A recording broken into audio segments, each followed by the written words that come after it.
it really is a pop-up, if you will, just like you see sometimes in the mall. It helps because it was needed, it was available, and we can make it happen.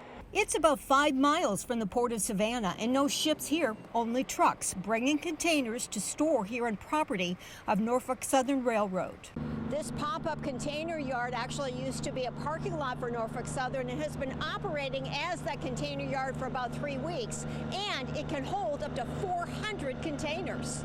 All this is an effort to keep things moving by getting containers away from the port so they don't sit there and take up room. The Ports Authority and the folks at the railroad have all come together and said, hey, what can we do to make this work? What can we do to help fix this problem and make these things move along?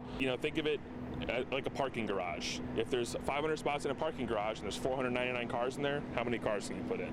So we're helping to take containers off the port so that more containers can go into the port.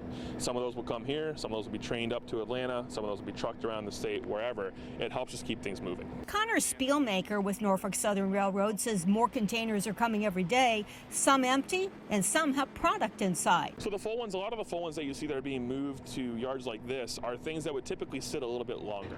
So, customers that aren't necessarily needing to get it overnight.